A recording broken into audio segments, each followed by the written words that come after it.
tanda kecil yang terakhir, keluar seorang zuriat Nabi sallallahu alaihi wasallam bernama Muhammad ibn Abdullah. Macam pernah dengar je Ustaz? Ya. Nabi kata dia adalah keturunanku, namanya seperti namaku, nama ayahnya seperti nama ayahku. Beliau akan mengembalikan kegemilangan Islam dan mentadbir bumi ini dengan Islam. Zaman dia. Parti apa Ustaz? Pakatan mana Ustaz? Parti Imam Mahdi. Semua umat Nabi Muhammad hanya akan berada di bawah satu jamaah ketika itu. Satu saja. Di seluruh muka bumi Allah. Oh, kalau macam tu Ustaz, boleh start relax dalam malam ni. Tak payah perjuang apa-apa. Ha? Nanti dulu, tak habis lagi. Imam Mahdi ni datang, tajuk Imam Mahdi tak panjang, 2 jam je. Pada zaman Imam Mahdi akan berlaku peperangan terbesar dunia. Pulak dah. Dah lepas dah kau Ustaz? Lu buat tanya soalan tak pandai tu. Tuan-tuan, kalau terlintas soalan, dah lepas ke zaman Imam Mahdi? Imam Mahdi ialah tanda kecil terakhir. Sebelum Dajjal, bahkan Imam Mahdi akan berjumpa dengan Dajjal. Oi, makin menarik ni. Tuan-tuan tengok, panjangnya cerita. Kemudian tuan-tuan, Imam Mahdi ni, bila dia keluar, dia akan bimbing dan pimpin manusia, umat Nabi Muhammad, dan dia adalah orang yang paling soleh di atas muka bumi Allah ketika itu. Yang paling soleh, nombor 1. Saya sebut sikit je kat tuan-tuan. Imam Mahdi mesti lelaki. Dia mesti dilahirkan di Madinah, Al-Madinah Al-Munawwarah.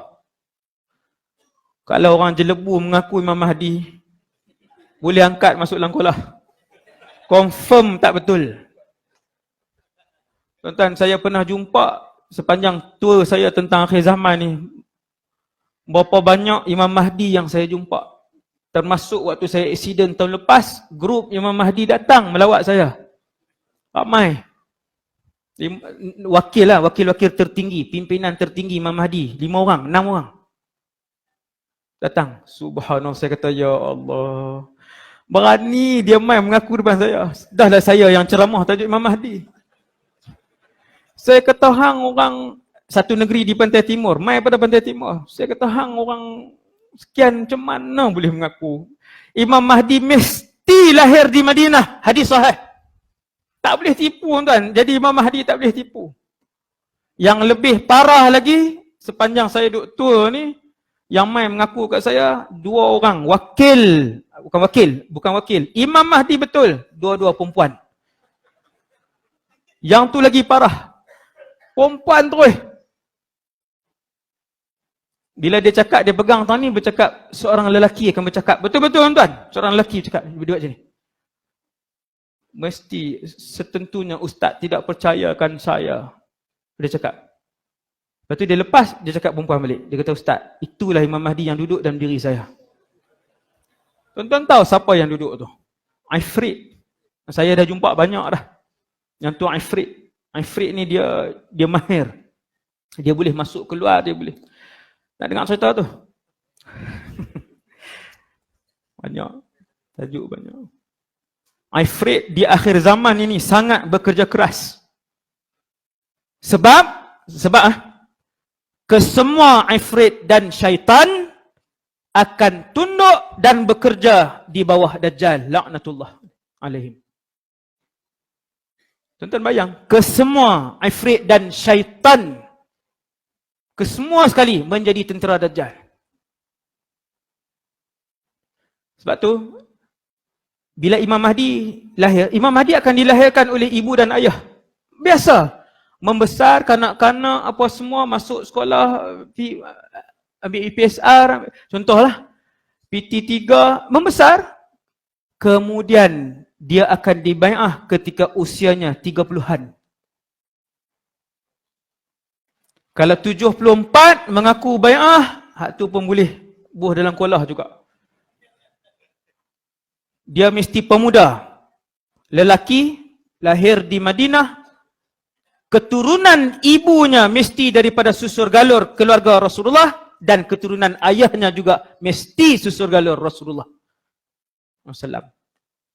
Itu yang payah nak reka tu. Dia mesti dibai'ah di Mekah. Ini saya sebut syarat dengan laju ni. Dia mesti dibai'ah di Mekah, dan dia akan dibai'ah oleh ratusan para ulama yang datang daripada Syam, daripada Iraq, dan daripada satu lagi negeri saya tak ingat. Syam, Iraq. Ulama-ulama tuan, ulama-ulama bai'ah dia di hadapan Kaabah di Mekah.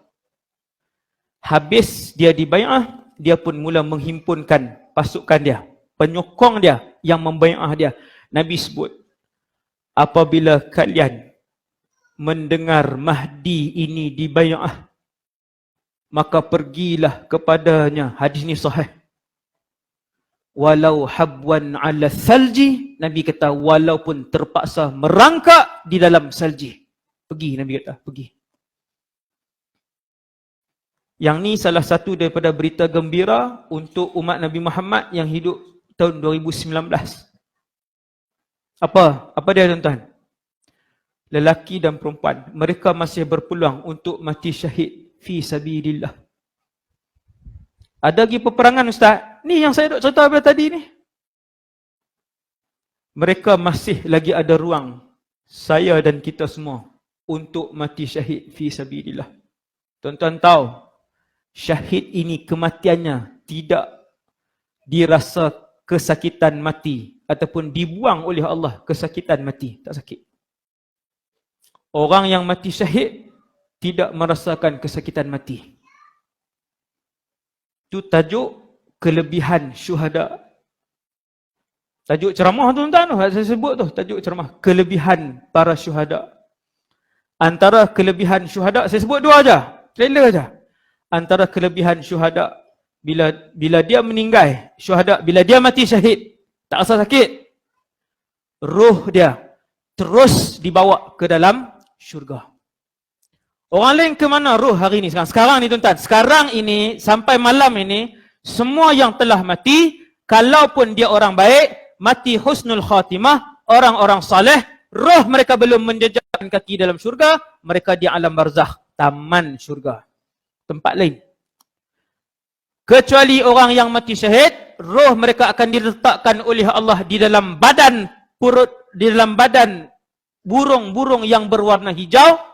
Allah Ta'ala masuk roh tu dalam tu, burung tu dilepaskan dalam syurga. Sampai sekarang ini, mereka bebas untuk terbang ke mana saja yang dikehendaki oleh roh si syahid tadi dalam syurga.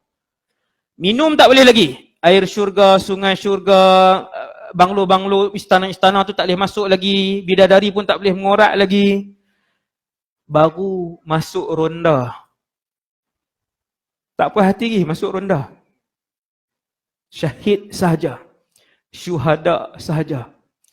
Kerana orang yang akan mati syahid, mereka kena tinggal keluarga mereka.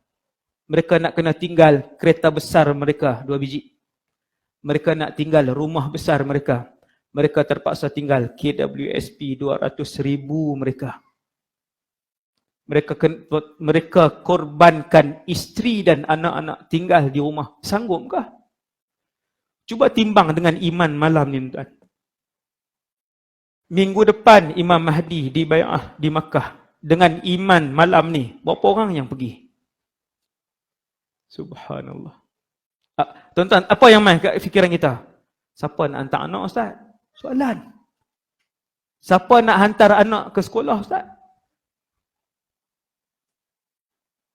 Begitulah soalan-soalan remeh yang akan keluar. 2, 3, 30, 40 soalan akan keluar daripada kita.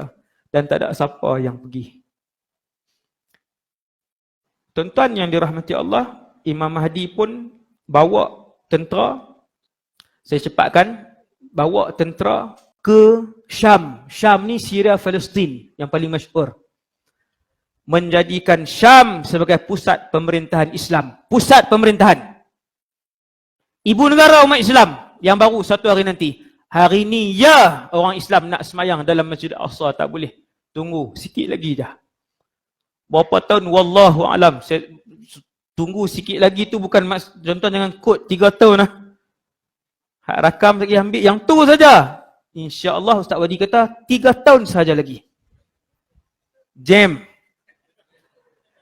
Satu hari nanti bumi Palestin, Masjidil Aqsa akan dijadikan ibu negara pemerintahan Islam. Tuan-tuan tahu waktu itu apa yang berlaku? Saya sebut ketika itu akan berlaku. Ada satu hadis sahih, Madinah, bumi Madinah akan kesunyian.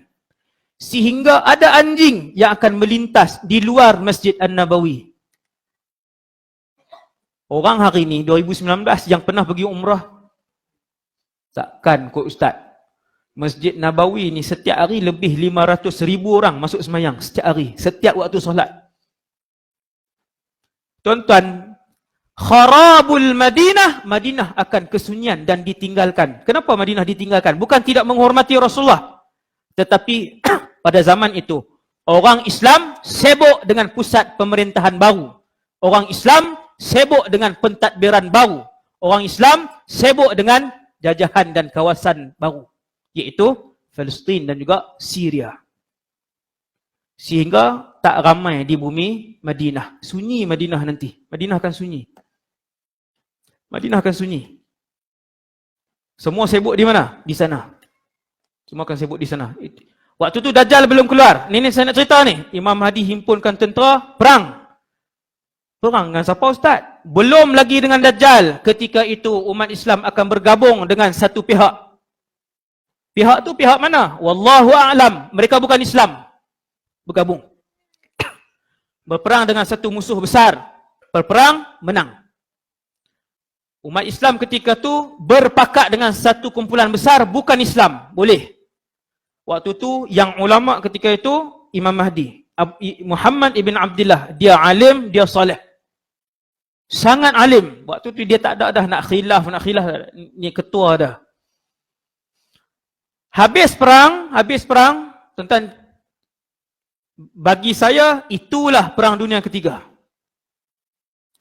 Habis perang tuan-tuan, yang ni dah kalah, tapi tak musnah semua lagi. Yang ni bergaduh, orang Islam bergaduh pula dengan ni. Sebab dia, kumpulan ni, mereka pacakkan kayu salib di merata-rata tempat dan mereka tunjuk dengan salib inilah kekuatan dan roh salib inilah kita semua menang peperangan ni. Orang Islam boleh dengar. Orang Melayu hari ni boleh dengar. Dia tak lawan. Dia kata ambil pilah. Kan? Tu tajuk lain pula tu. Hak tu kena pentas ni. Allahu Akbar. Subhanallah. Tuan-tuan sekalian. Saya laju sikit. Bila pasukan ni pacak salib apa semua ni, dengan roh dan kekuatan salib inilah kita menang. Orang Islam tak puas hati. Bukan. Kita menang dengan izin Allah dan bantuan dari Allah. Berperang. Bergaduh. Bergaduh, kumpulan yang pernah berpakat ni bergaduh. Kemudian kumpulan ni tinggalkan tentera Imam Mahdi, bergabung dengan kumpulan ni. Apabila pasukan ni, saya tak mau sebut negara mana. Ada para ulama sebut, tak payahlah. Yang tu teori, andaian teori. Tuan-tuan ambil hadis ni, mana pun yang akan jadi, tuan-tuan akan tengok satu hari nanti. Kumpulan ni akan berpakat dengan satu lagi yang besar ni, maka menjadikan gabungan dua kumpulan ini adalah tentera terbesar kata Rasulullah yang tak pernah berlaku di atas muka bumi Allah. Gabungan dua tentera musuh Allah ini gabung, pasukan inilah akan berhadapan dengan kumpulan kecil Imam Mahdi. Kecil ya. Sejarah akan berulang. Seperti mana Khalid bin Walid pernah memimpin 3,000 orang untuk berhadapan dengan 200,000 orang, macam itulah yang akan berlaku satu hari nanti. Bahkan lebih ramai. Waktu itu tentera musuh jauh lebih ramai. Bukan 200,000. 200,000 bukan peperangan terbesar. Jutaan tuan-tuan. Ketika itu jumlah musuh yang bergabung, tentera-tentera bukan Islam bersekutu, melebihi jutaan orang. Tuan-tuan bayang, 5 juta contoh tentera duduk setempat macam mana? Kita di sebelah sini ada wallahu alam puluhan ribu, ratus ribu. Dengan sebab itu, ketika mula berhadapan, 1/3 akan tarik diri. 1/3. Kumpulan mana ustaz yang tarik diri? Kat sebelah sini. Sebab apa? Sebab melihat jumlah yang begitu ramai di pihak musuh. Tengok jumlah pun dah berdebar. Orang masuk stadium dia tahu. Cuba geng penyokong belah ni 100 ribu, yang belah ni datang 2 ribu. Oh, dia jadi lemah semangat. Tak nyanyi apa dah, duduk lah. Duduk tengok lah. Tuan, semangat hilang. Kemudian berperang. Saya pendekkan cerita. Peperangan itulah yang disebutkan oleh pengarah-pengarah filem Hollywood ni, Armageddon tu. Dan perang itu akan berlaku di Syria. Ini tak ada khilaf Tak ada khilaf. Peperangan itu akan berlaku di Syria, di sebuah negeri dalam Syria. Negeri itu hari ini namanya Halab ataupun Aleppo dalam bahasa Inggeris. Bukan Apollo. Hak tu biskut tu. Hak ni negeri tu nama Aleppo ataupun Halab. Dia jauh daripada ibu negara, lebih kurang 5 jam. Ibu negara Syria, Dimashq. Benteng terkuat umat Islam di Dimashq. Waktu Imam Mahdi berseorangan, bukan berseorangan lah, waktu tu yang paling besar Imam Mahdi lah, yang lain tentera-tentera Imam Mahdi. Perang yang paling besar dalam sejarah manusia, kata Rasulullah. Sehingga kan ketika itu, kalau burung melintas di kawasan peperangan itu, burung itu jatuh dan mati.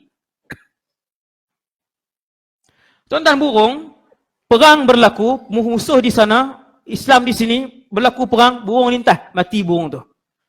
Sengitnya peperangan itu. Sengit. Pendek cerita, last sekali orang Islam menang. Ini saya pendek ni, cerita tu 2 jam.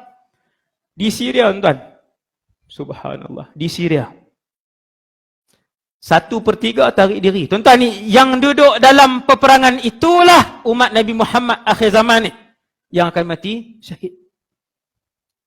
Di situlah peluang mereka untuk mati syahid. Kena ada azam. Kena ada niat, tuan-tuan. Mulai pada malam ni. Doa kat saya sama dan kita semua. Untuk mati syahid. Kalau sempat pada zaman tu. Untuk kita berani, tuan-tuan. Berani. InsyaAllah.